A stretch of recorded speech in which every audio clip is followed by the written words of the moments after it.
mensaje es vía YouTube y este también será subido a YouTube, también este mensaje el día de hoy para los que quieran volverlo a ver.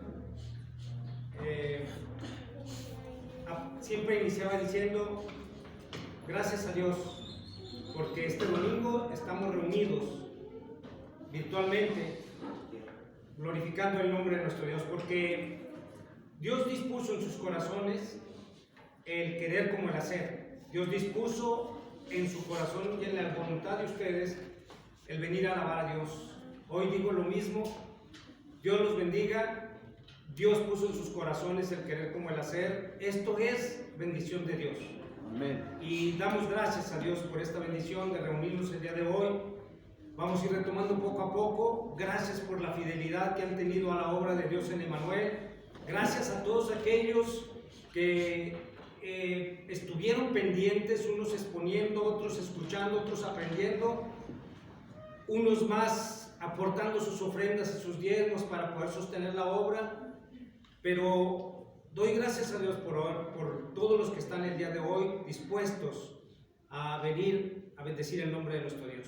Gracias a Dios porque puso en su corazón la necesidad de escuchar la palabra.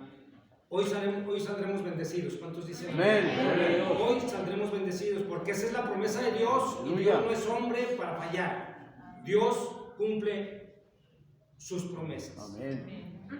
Esta semana se festeja lo que es la entrada triunfal. En la tradición que nosotros adoptamos le llamamos el Domingo de Ramos.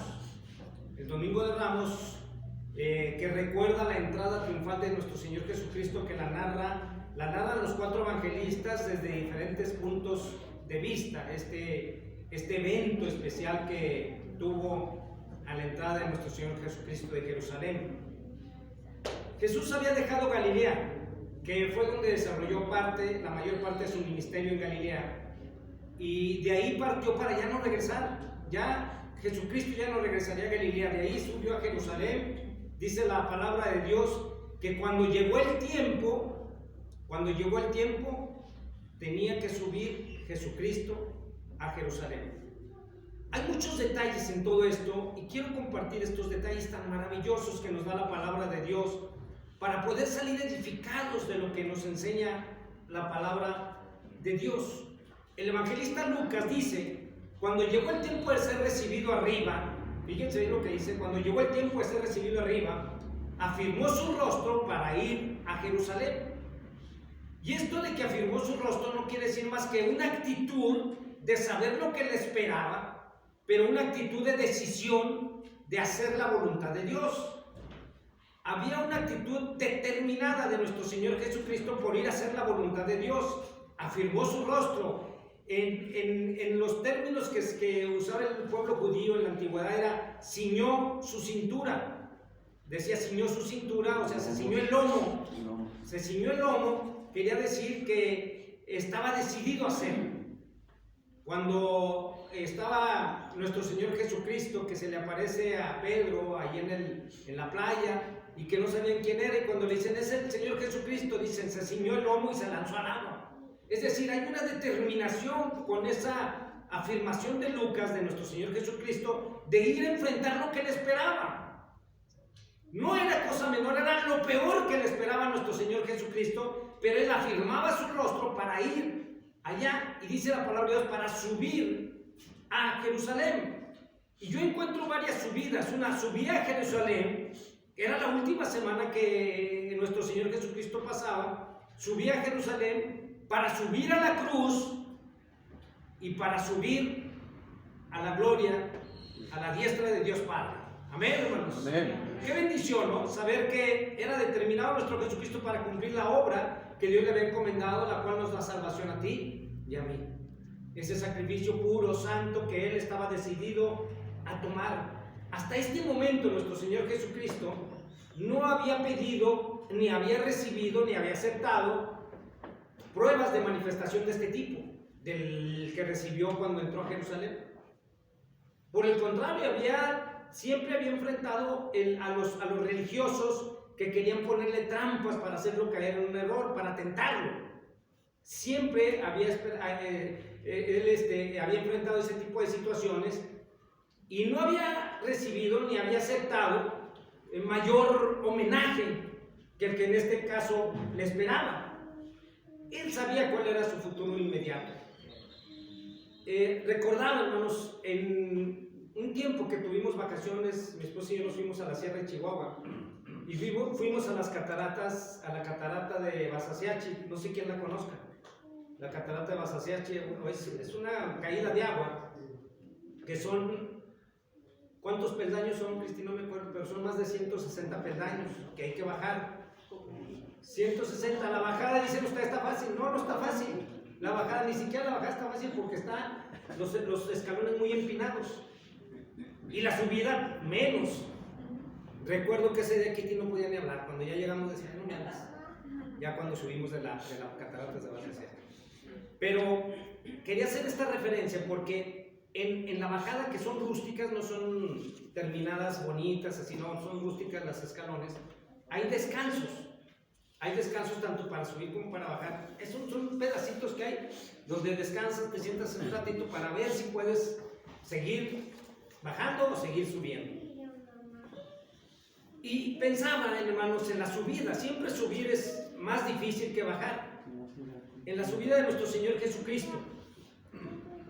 Dice Mateo 20, hermanos, lo que Jesucristo sabía que iba a pasar. Fíjense, dice en Mateo 20, subiendo Jesús a Jerusalén, tomó sus 12 discípulos aparte en el camino y les dijo: he aquí subimos a Jerusalén, y el Hijo del Hombre será entregado a los principales sacerdotes y a los escribas, y lo condenarán a muerte, y le entregarán a los gentiles para que lo escarnezcan, lo azoten y lo crucifiquen, mas al tercer día resucitará.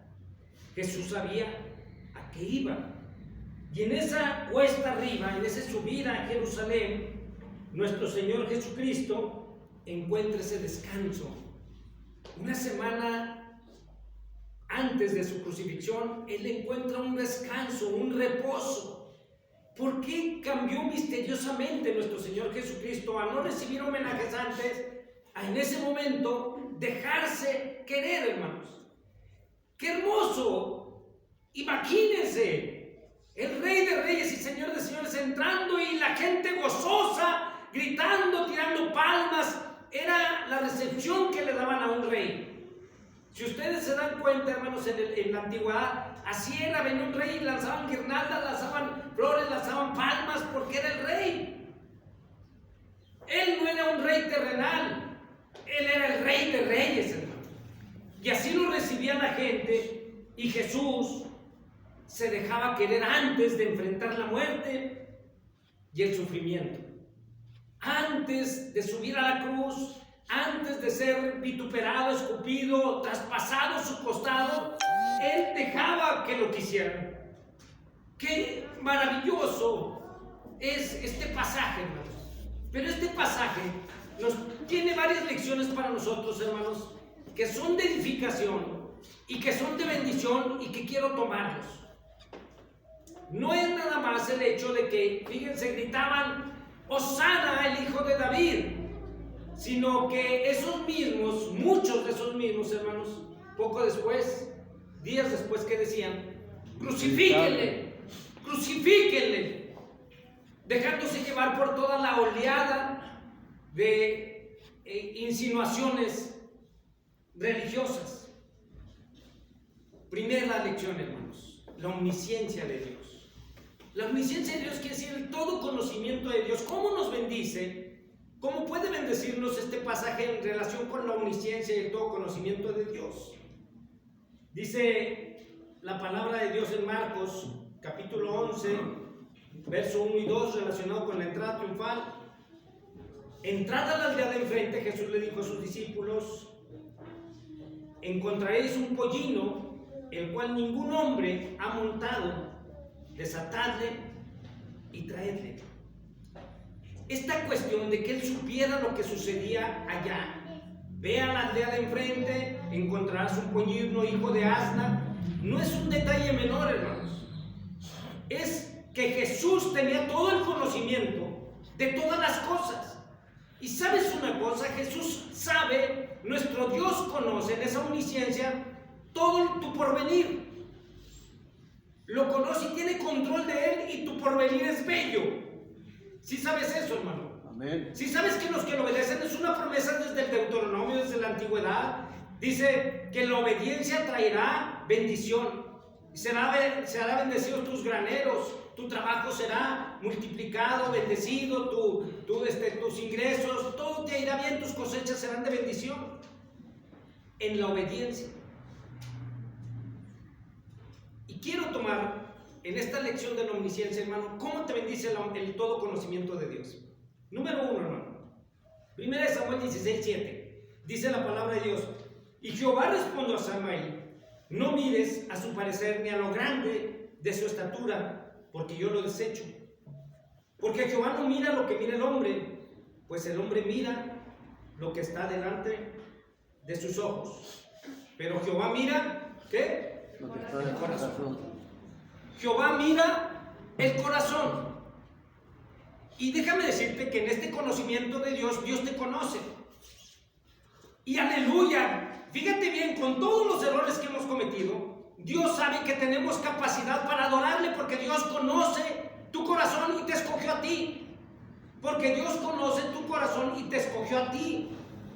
Dios tiene todo conocimiento de lo que tienes en tu corazón, y aunque a veces digas, no merezco que Dios me haya escogido, pues Dios sabe que tienes un corazón dispuesto para bendecir su nombre. ¿Cuántos dicen amén? Amén. Dios estaba delante de Isaí. Y cuando Samuel, el profeta Samuel llegó delante de Isaí, el papá de David, el papá de todos sus hermanos, y ve a Eliab, que era el mayor, y dice: este debe de ser el rey, porque está fuerte, porque tiene porte, porque me parece que este es, y además está guapo, tiene fortaleza, se me hace que este es el rey. Y le dice el Señor: no, yo no veo las apariencias, yo veo el corazón. Aleluya, hermanos. Gloria a Dios, porque Él vio tu corazón. Y esta es una ventaja. Si tú estás aquí es porque Dios sabe que puede hacer la obra en ti. El que empezó la obra también la terminará. Y si Dios ya inició la obra en tu vida, Dios terminará la obra. Aún hay esperanza, mi amado hermano, porque Dios sabe todo lo que puede obtener de ti. Él te conoce perfectamente. Una segunda ventaja para nosotros en lo que se refiere a su todo conocimiento. El Salmo 139:4 dice: aún no está la palabra en mi lengua, y he aquí, Jehová, tú la sabes toda. ¿Te acuerdas cuando Daniel oraba? Dice la palabra de Dios que oraba y que de repente se creó un conflicto. Quería impedir, el enemigo quería impedir que llegara la oración. Había un conflicto en la espiritual. Cuando tú oras honestamente, hay conflictos espirituales que tú no te das cuenta, pero hay una lucha espiritual. Y sabes una cosa, está vencido el enemigo. Amén. Y Dios dice que antes de que tú digas algo, inclusive te voy a decir una cosa, Él sabe de qué tienes que necesidad. Dios en su conocimiento sabe de qué tienes necesidad. Y mientras más entregas tu vida, te hace entender que Él tiene la respuesta para esos asuntos tan delicados en tu vida que a veces te son difíciles de entender. Hay una lucha espiritual ahorita en mi vida, en la vida de mi familia. Hay un conflicto fuerte, pero confiamos en Dios, hermanos. Y Dios lo va a resolver. Amén. ¿Saben qué le pido a Dios? Le digo: dame inteligencia, dame sabiduría, hazme entender tu palabra y dame paz. ¿Y saben por qué le pido paz? Porque sin paz no puedo dormir. Y necesito la seguridad de que Dios me va a dar la respuesta. Y Dios me la va a dar. Y Dios me va a dar entendimiento y sabiduría para esto, porque Dios conoce antes de que dice la palabra de Dios: aún no está la palabra en mi lengua, ya que Jehová, tú la sabes toda. Es una ventaja para ti. Tú que tienes algún conflicto, tú que tienes en las manos de Dios alguna cosa, sabes que Dios lo conoce, sabe cuál es tu problema, y en ese sentido te va a resolver. Por eso el salmista decía: pon tus delicias en las manos de Dios. ¿Por qué? Él concederá las peticiones de tu corazón. Cuando dice pon tus delicias, quiere decir ama su palabra, ama su presencia, ama las cosas de Dios, busca sus mandamientos, guárdalos, atesóralos en lo más profundo de tu corazón, deleítate en Jehová, y todo lo que le pidas, Jesucristo lo repitió, todo lo que pides al Padre en mi nombre, yo te lo concederé. Y saben una cosa, hermanos, Dios te lo concede cuando estás en la obediencia, porque la obediencia es parte del resultado que tendrás en la presencia y en todo el conocimiento de Dios. Una cosa más, dentro de la omnisciencia de Dios, estamos pensando que Jesús sabía que había un pollino, estamos pensando que Jesús le dijo, dile que uno que no estaba montado, que era, diríamos, virgen, en ese sentido, ese traño. Dios conocía todo. Estamos hablando del conocimiento de Dios, en todo conocimiento de Dios. Deuteronomio 2:7 dice, Jehová tu Dios te ha bendecido en toda la obra de tus manos. Él sabe que andas por este gran desierto. Es decir, Dios conoce tus caminos y Dios conoce tu complicación. Hermanos, ustedes a veces no se dan cuenta, pero aprendí yo, hermanos, tengo un problema ahí de tránsito en la casa porque hay unas vías del tren que se atraviesan. Y de repente voy deprisa y el tren está atravesado y no se mueve, no es pasajero, se queda estacionado ahí en la vía. Y a veces yo renegaba mucho. He aprendido, hermanos, que cuando sucede eso es porque Dios me está cuidando y protegiendo de una situación diferente. A veces me hace irme por otro camino. Algo pasó.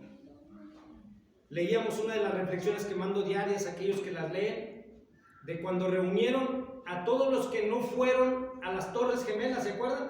¿Vieron esa reflexión? Los testimonios de ellos, dice, ¿por qué no fuiste tú ese día que te tocaba trabajar? Dice, se me descompuso el carro. El otro, ¿por qué? Hubo un choque adelante de mí, ya no pude pasar y no llegué. Y el otro, no, pues amanecí malo de esto. Es decir, todos habían tenido detalles para no llegar a las Torres Gemelas. Y ese detalle que evitó que llegaran fue lo que les salvó la vida. A veces renegamos por lo que nos sucede en el camino. Hoy se me ponchó el carro, hoy me pasó esto. Ayer nos sucedió un detalle a nosotros que me hizo, me compungió, me puso triste. Y digo, no, si sucede esto es por algo. Y Dios tiene el control y sabe tu camino. Y sabe por el desierto que estás caminando y sabe por los obstáculos que estás pasando. ¿Cuántos dicen amén? Amén. Esta es la bendición de la omnisciencia de Dios. Dios sabía, Jesús sabía que ahí estaba un pollino que había de montar. Número 2, esto es bien importante, hermano. La importancia de conocer las profecías. Ciertamente creo que estamos en los últimos tiempos, hermanos. Estamos en los tiempos de lo que le llaman la doctrina de la escatología. ¿Por qué? Porque suceden muchas cosas que nuestro Señor Jesucristo pronosticó, profetizó en Mateo. Y Dios conoce, en su palabra de profética, hermanos, nos hace estar atentos, alertas. Cuando los profetas hablaron sobre la venida, sobre la entrada triunfal de Jesucristo, Isaías decía, he aquí Jehová hizo oír hasta lo último de la tierra. Decida la hija de Sión, así se conocía al pueblo de Israel, decida la hija de Sión, he aquí viene tu Salvador, he aquí su recompensa con él y delante de él su obra. Pero Zacarías es más enfático y es más claro en la exposición de la venida, de la entrada triunfal de Jesucristo. Dice, alégrate mucho, hija de Sión, da voces de júbilo, hija de Jerusalén. He aquí tu rey vendrá a ti, justo y salvador, humilde y cabalgando sobre un asno, sobre un pollino, hijo de asno. Todos los evangelistas registran esta profecía. Pero ¿por qué la importancia, hermanos? Fíjense, cuando la primera profecía de la venida de nuestro Señor Jesucristo se da en Génesis. En el capítulo 3 de Génesis dice, cuando la mujer había caído, el hombre había caído, está hablando nuestro Señor Jesucristo y habla con la serpiente y le dice, ella te herirá en la cabeza con su simiente. La simiente de ella te herirá en la cabeza, es decir, Jesucristo le herirá en la cabeza al demonio, dice, y tú le herirás en el calcañar. Se acercaba ese momento profético, hermanos. Jesucristo había venido, la simiente de la mujer se había venido, y se acercaba el momento profético en la muerte en la cruz. Ahí Jesús aplastaría la cabeza de la serpiente. Ese momento profético se estaba acercando. Pero ¿saben una cosa? Todas las mujeres de Israel deseaban tener hijo, tener varón por esa profecía. Las que conocían la profecía y leían la palabra de Dios y se profundizaban en la palabra de Dios, las mujeres decían, cuando tenían un hijo, por gracia de Dios he tenido varón. Porque decían, a lo mejor este es el Mesías prometido, este es el que va a aplastar la cabeza de la serpiente. Y deseaban tener varón, que el primer hijo fuera varón, el primogénito fuera varón, porque deseaban por esa profecía que fuera de su simiente. Igual, hermanos, cuando viene la profecía de Zacarías que nuestro Señor Jesucristo entraría en un pollino, hijo de asna, que nadie había montado, ¿saben qué hacían los del pueblo judío? Los que creían en esa palabra, porque había otros que creían que iba a llegar en un caballo blanco con un ejército a derrotar al imperio romano. Había muchos que creían que llegaría así, tal y cual lo dice la Biblia. ¿Y saben qué hacían las familias, hermanos? En los tiempos de la Pascua, cuando recordaban la salida de Egipto y que sacrificaban el cordero y derramaban su sangre, ¿saben qué hacían? Ponían en sus casas dispuesto un pollino, porque creían, a ver si este es el que sirve para el Señor, a ver si este es el pollino, el escogido de Dios para que lo monte y transite en la entrada triunfal. Muchas familias lo hacían. Muchos que realmente creían en las profecías de Dios y muchos que escuchaban las profecías de Dios y que se metían profundamente a estudiar la palabra de Dios. Pues resulta que ese era el escogido. Pero te voy a decir una cosa, ¿ya descubriste cuál es el pollino que le puedes dar a Dios? ¿Ya descubriste cuál es el talento, el don que puedes ofrecerle a Dios? Dios está esperando que tú te prepares para usarte en su obra. Y eso es conocer la profecía. Qué gran privilegio debe haber sentido aquella familia que llegaron los judíos, llegaron los discípulos y le dijeron, el Señor lo necesita. Y cuando decían el Señor, hermano, la palabra hebrea que después que se utilizaba también en arameo, era lo máximo que podían hablar. Dios Jehová de los ejércitos todopoderoso te pide el pollino. El Señor lo necesita. Dios necesita de tu capacidad, Dios necesita de tu talento, pero te voy a decir una mala noticia. Si tú no se lo quieres dar, Dios lo tomará de otro. Y prefiero dárselo yo. ¿Cuántos dicen amén? Amén. El Señor es maravilloso y quiere tomar nuestro pollino. Estudiar las profecías y estar vigilantes, atentos, hermanos, tal como lo estuvo el propietario de aquel pollino. Es importante porque Cristo viene, mis amados hermanos. Cristo viene y ya vivimos los últimos tiempos. Estemos alertas y no escatimemos esfuerzos por darle a nuestro Señor lo que es del Señor. En algún día lo dijo a sus discípulos: dad a César lo que es del César y a Dios lo que es de Dios. Y la última lección, hermanos: la salvación llegaba y se quedaría. Esta salvación llegaba y se quedaría, y lo sabían que este era un tránsito maravilloso, porque al siguiente viernes se oirían las palabras: consumado es, he aquí, entrego mi espíritu, encomiendo mi espíritu, Señor. Esas palabras de victoria y de gran impacto en el mundo entero, hermanos, y que todavía siguen siendo efectivas hasta que el Señor venga, habrían de merecer la mejor alabanza. Esto, hermanos, nos lleva a pensar en todo lo que las expresiones de júbilo que el pueblo de Israel manifestaba. Esas manifestaciones de júbilo en donde ya le habían dicho: el Señor lo necesita el pollino, y entró en un pollino. Y vendría la parte más maravillosa de estos momentos de relajamiento. Iba subiendo el Señor Jesucristo ya para casi estar en la cruz, casi estar sufriendo, y acuérdense que subió al Gólgota. Todo era subida para Jesús después que fue apresado, pero en tanto tenía este reposo, el escalón de reposo en la escalera, el penúltimo peldaño para llegar a la gloria de Dios, hermanos, para estar en la presencia de Dios en este último peldaño.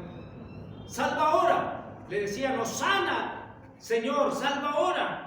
Como el salmista en el 118 decía, oh Jehová, sálvanos ahora, te ruego Jehová que nos hagas prosperar ahora. Bendito el que viene en el nombre de Jehová. Desde la casa de Jehová te bendecimos. Hosana en las alturas, la esperanza de que el Mesías había llegado a establecer el reino de Dios, en ese momento se manifestaba. O como el evangelista Lucas registra, Hosana en el cielo, en las alturas, es decir, la multitud estaba invocando la bendición que viniera desde el cielo. ¿Qué dice la Biblia, hermanos? Toda dádiva y todo don perfecto, ¿de dónde desciende? De lo alto, de donde está el Padre de las luces. ¿Por qué no le damos un aplauso al Señor? Bendito el Rey que tiene el nombre del Señor, paz en el cielo y gloria en las alturas. Y paz en el cielo, hermanos, no es más que vivir la paz que ahora nos ofrece Dios. Estemos en paz, que nuestro corazón esté en paz, con el mayor conflicto que tengamos, hermanos, en el regocijo de regresar nuestra vista a esa entrada que hizo nuestro Señor Jesucristo a nuestro corazón. Cuando una vez le dijimos, Señor, yo te recibo en el nombre de Cristo. Cuando un día le abrimos nuestro corazón y dijimos, tú eres mi Señor y mi Salvador. Cuando un día reconocimos en el corazón que Él era, hermanos, el que nos daba la vida eterna, volvamos a tener ese entusiasmo. Remembrábamos hace unos días mi esposa y yo cuando nos íbamos a predicar a las colonias. El lunes tendré oportunidad de predicar en una colonia. Cuando predicamos en las colonias, cuando nos íbamos en un carrito negro que tenía un Peugeot, muy bonito el carro, lo extraño mucho porque era muy bonito, nos dio mucha bendición. Se nos descompuso allá, se nos tronaron las llantas, pero andábamos predicando y quiero ese calor que tenía en ese tiempo, lo quiero volver a tomar. Quiero recordar por qué esa paz que me dio el Señor siempre fue de bendición. Y esa prosperidad que Dios da solamente viene, hermanos, de una entrega total al Hijo de Dios. Esa paz que sobrepasa todo entendimiento, que guarda nuestros corazones en la seguridad de que Cristo está con nosotros. Las alabanzas no se pueden callar. Y gritaban, Hosana, hijo de David, Hosana en las alturas, ven y sálvanos ahora. Y cuando lo quisieron impedir que lo glorificaran y lo alabaran los religiosos, nuestro Señor Jesucristo dijo, si ellos callaran, las piedras gritarían. Y es una bendición que nos permita alabarlo. Hagámoslo, hermanos, en tanto hay tiempo para hacerlo. Salgamos con regocijo el día de hoy y digamos, Señor, hosana en las alturas. Gracias a nuestro Dios por este remanso que le dio a nuestro Señor Jesucristo. Yo me imagino el rostro de nuestro Señor Jesucristo recibido como Rey, dejándose querer. Qué hermoso cuando uno lo quiere, cuando uno lo abrazan y le dan un beso y le dicen te quiero. Es maravilloso, hermanos. Amén. Amén. Es bello que alguien, tu hijo, tu hija, tu hermana, tu amiga o tu amigo llegue y te abrace y te diga te quiero mucho. Jesucristo estaba siendo de esa manera homenajeado. Y claro que se gozaba el Señor con las alabanzas. Ahora también se goza con las alabanzas. El Señor les bendiga, mis amados hermanos. Amén. Y qué bueno que hoy decidimos estar aquí en el nombre de nuestro Señor Jesucristo. Oramos. Amén. Padre, te alabo en esta hora. Bendigo tu precioso nombre y te doy gracias por tu amor y tu misericordia, Señor. Y hoy nos regocijamos, Padre, de que tú entraste de una manera triunfal y venciste el pecado que hay en nosotros, Señor. Y entraste a nuestro corazón y te has convertido en el Señor y Salvador de nuestras vidas. Tu nombre sea glorificado hoy y siempre por los siglos de los siglos. Amén.